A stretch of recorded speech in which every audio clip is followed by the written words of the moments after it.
माण तालुक्यातील वडगाव येथील अखंड हरिनाम सप्ताह पारायणाची सांगता आज झाली। या पारायण सांगता समारंभास महाराष्ट्र राज्याचे ग्रामीण विकास मंत्री नामदार जयकुमार गोरेभाऊ यांनी धावती भेट दिली। यावेळी नामदार जयकुमार गोरेभाऊ यांचे सरकार पारायण सोहळा समिती व वडगावकर ग्रामस्थ यांच्या वतीने करण्यात आला। त्याचबरोबर नामदार जयकुमार गोरेभाऊ यांच्यासोबत सिद्धनाथ संस्थेचे चेअरमन हे होते। दोघांचा सत्कार वडगावकर ग्रामस्थ व पारायण सोहळा कमिटी यांच्या वतीने करण्यात आलेला आहे। आगमन झालेला आहे। दृश्य कार्यक्रमाच्या ठिकाणी आगमन झालेलं आहे आणि भाऊ आता हनुमान मंदिरात दर्शनासाठी निघालेला आहे। त्यांच्यासोबत अजित जाधव, संजय पाटील, बिटू उंबासे आदी मान्यवर आपल्याला दिसत आहेत। भाऊ दर्शन घेत आहेत पालखीतील विठ्ठल रुक्माई देवीचे। हनुमानाचे दर्शन घेताना पण दृश्य पाहतोय। वडगावकर ग्रामस्थ त्यांच्या सोबत आहेत। भाऊंचं असंही स्वागत केलेल्या भंडाराला वडगाव नगरीमध्ये भाऊंचं पुन्हा एकदा सहर्ष स्वागत। या ठिकाणी कार्यक्रमाच्या ठिकाणी आलेले आहेत। अजित जाधव कार्यक्रमाचे प्रस्तावित करत आहेत। आपण पाहतोय ते अजित जाधव कार्यक्रम प्रस्तावित करत आहेत। राज्यमंत्री जयकुमार गोरेभाऊ या ठिकाणी उपस्थित झाले। तसेच हा पारायण सोहळा 22 वर्ष पूर्ण झाला। चालू वर्षी 22 वर्ष पूर्ण होत आहे। त्यांच्यासोबत या ठिकाणी आपल्या झडपी सदस्य अरुण गोरेभाऊ या ठिकाणी उपस्थित झाले। तसेच त्यांच्यासोबत खटाव तालुक्याचे सागर साळुंके हे या ठिकाणी उपस्थित झाले। प्रथमतः आपण त्यांचं वडगाव ग्रामस्थाच्या वतीनं शाल श्रीफळ देऊन सन्मान करूया। हा सन्मान वडगावच्या ग्रामस्थाच्या वतीनं पारायण कमिटीनं करावा। आमदार जयकुमार गोरेभाऊ यांचा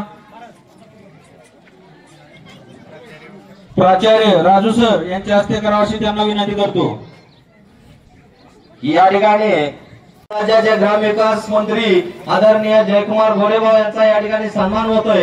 वडगाव ग्रामस्थांच्या वतीनं भाऊंचं सहर्ष असं स्वागत। या ठिकाणी सन्मान संपन्न होतोय।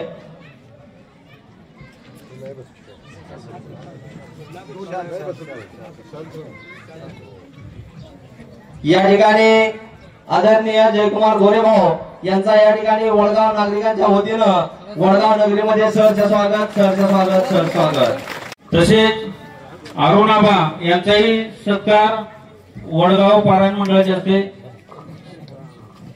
करण्यात येत आहे। जे चेअरमन अरुणाबा गोरे या ठिकाणी उपस्थित झाले। त्यांचंही वडगाव ग्रामस्थांच्या वतीनं मनस्वी सहर्ष स्वागत। या ठिकाणी सत्कार संपन्न होतोय। त्यांनी या ठिकाणी सत्कार स्वीकारायचा आहे। तसेच खटाव तालुक्याचे सागर साळुंके यांचाही सत्कार वडगाव पारायण कमिटीच्या वतीने करण्यात येत आहे। श्रीफळ देऊन त्यांचाही सन्मान करण्यात यावा। या ठिकाणी साळुंके साहेबांचा सन्मान होतोय वडगाव नगरीमध्ये। आज ज्ञानेश्वरी पारायण सोहळ्याचे 22 वर्ष पूर्ण झाली।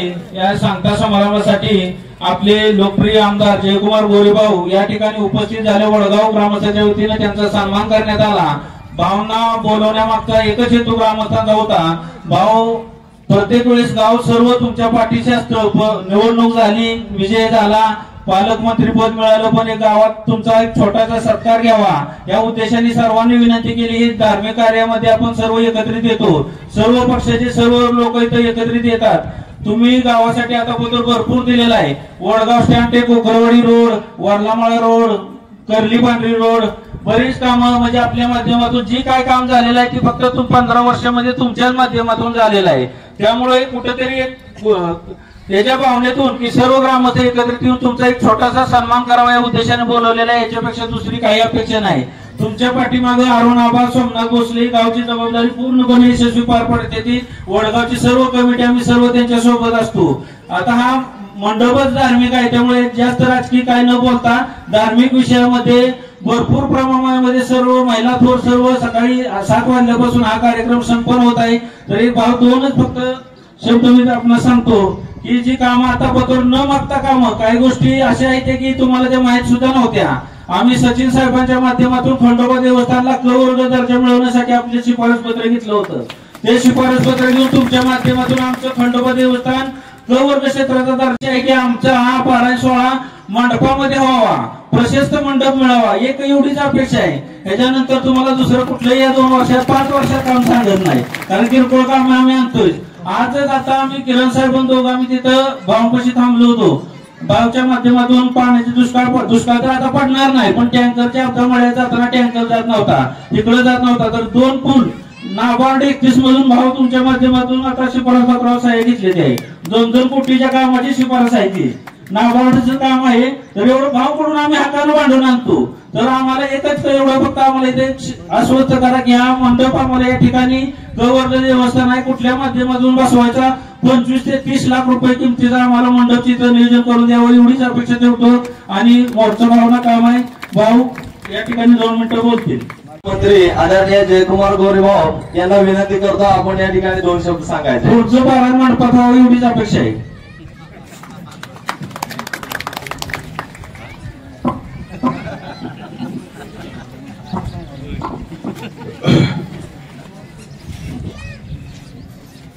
गेल्या 20-22 वर्षापासून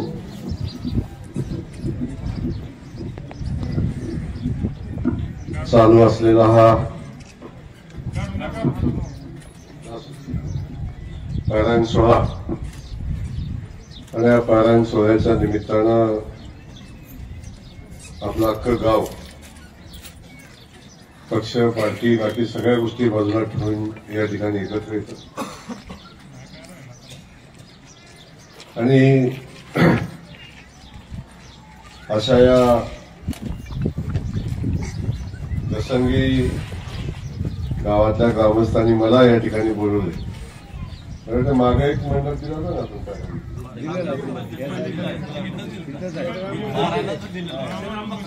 पाठीमागे एकदा पारायण मंडप आपण मागितला होता आणि मला वाटतं तोही दिला होता. आता येताना गावात येईपर्यंत भाषणाला उठेपर्यंत आम्हाला काय नको भाऊ, फक्त तुमचा सत्कार करायचा आणि आम्हाला फक्त तुम्हाला गावात बोलवायचं आणि तुम्हाला फक्त आम्हाला सांगायचं. तो या गावानं मला खूप काही दिले.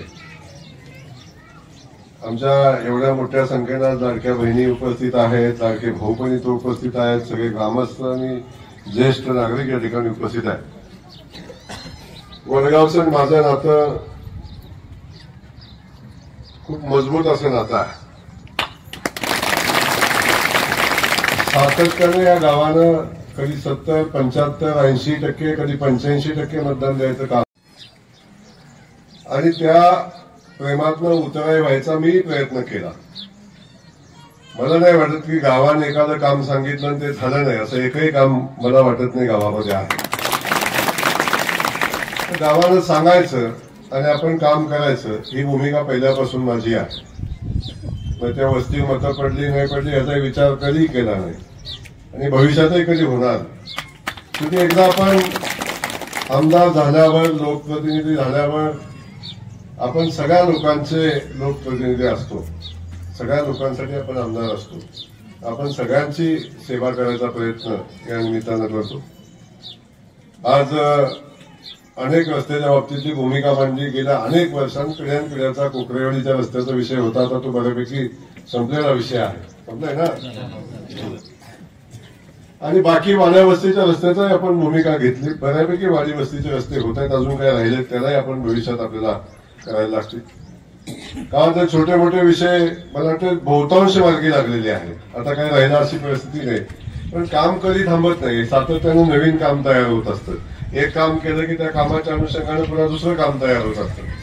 त्या सगळ्या गोष्टी होत राहतात. आज या ठिकाणी आपण सगळेजण पारायणाच्या निमित्ताने एकत्र जमलाय. माझाही सन्मान सत्कार केला. आता मला वाटतंय गेल्या 17-18 वर्षापासून आपलं संबंध, आपलं नातं तयार झालं आणि 2009 पासून आतापर्यंत 4 वेळा मी आमदार झालो आणि आमच्या सगळ्या तुमच्या सगळ्यांचे आशीर्वाद माता भगिनींचे खास करून आशीर्वाद। आता मला राज्याचा मंत्री म्हणून पण काम करायची संधी मिळाली। आता ते ग्रामविकास खात्याचा मंत्री म्हणून काम करतोय। जे ग्रामीण भागातल्या विकासाचं जे काम ज्या माध्यमातून होतं ते खातं आज माझ्याकडे आहे। आणि आपण सगळे वारकरी मंडळी इथं आहे, बऱ्यापैकी बहुतांश वारकरी आहेत। बरेच लोक मला वाटते वारीला गेला असेल, तुम्ही गेला का नाही मला माहिती नाही। आपण केलं होतं एक सुंदर वारीचं नियोजन या निमित्तानं आपण केलं, ती सेवा करायची संधी आपल्याला मिळाली। तेव्हा आपल्या सगळ्यांच्या आशीर्वादानं राजकीय क्षेत्रामध्ये काम करत असताना जे आपल्याला अपेक्षित आहे सगळं आपण सगळ्यांनीच मला दिलंय।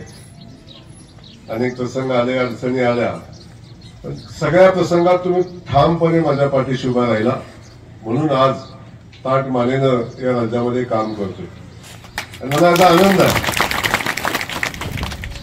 आणि आज या पारायणाच्या सोहळ्याच्या निमित्तानं मला वाटतं सर्वपक्षी आपली सगळीच लोक आहेत आणि लांबचं कोणच नाही। इकडं तिकडं असला तर कधी नाही कधी माझ्यासोबत असतो, येतो जातो, चालू राहतं। परंतु हे जरी असलं तरी तुला प्रेम एकमेकासोबत कायम असतं, ते प्रेम भविष्यात पण राहील।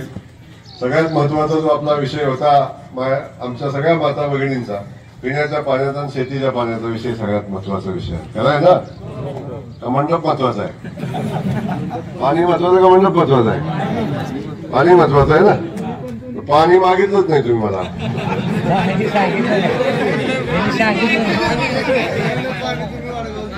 पाणी आधीच दिलेलं आहे, तेव्हा आता काय मागायचा विषय राहिला नाही। पण वडगाव आता आपण मला आठवतं की 2-2.5 वर्षापूर्वी मी आलो, आपल्या वरच्या मंडपात आपली बैठक झाली खंडोबाच्या मंदिरात, तेव्हा पाण्याचा विषय मी बोललो, अनेकांचा विश्वास बसला नाही। गावातले काही कधी म्हणायला लागलं अरे कुठलं येते तेव्हा असंच म्हणतात, निवडणूक आले असं म्हणून सांगतायत। आता तेसले काही विषय राहिला नाही, तर पाण्याचा विषय बऱ्यापैकी मार्गी लागला। जे बाकी राहिले अजून काही भागात पोचत नाही, काही भागात थोडीशी अडचण आहे, त्याही भागात आता पाणी पोचेल। पाण्याची अडचण भविष्यात येणार नाही। आता आमचं वडगाव दुष्काळी नाही, आमचं वडगाव बागायतदारांचं वडगाव आता होणार आहे। त्यामुळं आता पाणी हा विषय आपल्या दृष्टीनं निघालेला आहे। अजून काही कामं आहेत, हे काही काम संपत नाही, अजून वस्तीला पोचत नाही, वाडीला पोचत नाही, इकडे पोचत नाही, ते राहील। बाबतीत कुठली अडचण येणार नाही। आता या पारायणाच्या निमित्तानं तुम्ही काहीच मागणार नाही म्हणलं तरी काहीतरी मागायचा प्रयत्न केला, त्यामुळे त्यांनी सगळ्यांनी सांगितलं की भाऊ पुढच्या वर्षी आमच्या सगळ्या बहिणी पारायणाच्या वेळी मंडपात बसल्या पाहिजेत अशा पद्धतीची भावना व्यक्त केली। आज या ठिकाणी मी सांगतो की आपल्याला पुढच्या वर्षीचं आपलं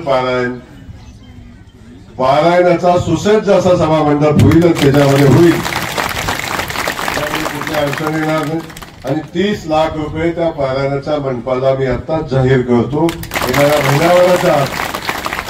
महिन्याभराच्या आत पैसे मंजूर होतील, महिना 1.5 महिन्यात 2 महिन्यात काम चालू होईल आणि राहिलेल्या 10 महिन्यात काम संपेल आणि पुढच्या वर्षीचं पारायण आमचं त्या सभामंडपामध्ये होईल, अशा पद्धतीची भूमिका या ठिकाणी आपल्या सगळ्यांच्या समोर मांडतो।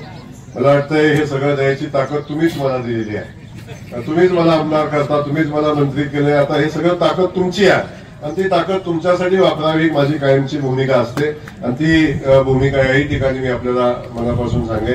अधिकचं काहीच मागणार नाही आणि मी काय कधी जेवण मागत नाही, मी बाकीचं काही सांगायचं नाही, बोकड कापा म्हणत नाही, कोंबडं कापा म्हणत नाही, आणि तो पारायणात आपण याचा विषय चर्चेला घेणार पाहिजे। कधी या विषयात मी येत नाही, फक्त आपल्या सगळ्यांचे आशीर्वाद पाठीशी राहू द्या, याच्यापेक्षा मला अधिकचं तुमच्याकडून काही नको आहे। कायम आपल्या सेवेत राहील अशा पद्धतीचा शब्द या निमित्तानं देतो। आपल्या सगळ्यांना मनापासून धन्यवाद देतो। या पारायण सोहळ्याच्या निमित्तानं आमदार जयकुमार गोरे भाऊंचा, या पारायण सोहळ्याच्या निमित्तानं आपण सगळ्यांनी मला बोलवलं, आपल्याला सगळ्यांना आभार मानतो आणि आपली परवानगी घेतो। कारण जेवढी माणसं इथं बसलाय तेवढीच घरी माणसं सकाळपासून वाट बघतायत, त्यांना भेटायचंय, त्यांना भेटून कुठच्याही कार्यक्रमाला जायचंय। त्यामुळे मला बाकीच्या औपचारिकता न ठेवता मला जाण्याची परवानगी द्यावी अशी विनंती करतो। जय हिंद, जय महाराष्ट्र। मनापासून धन्यवाद।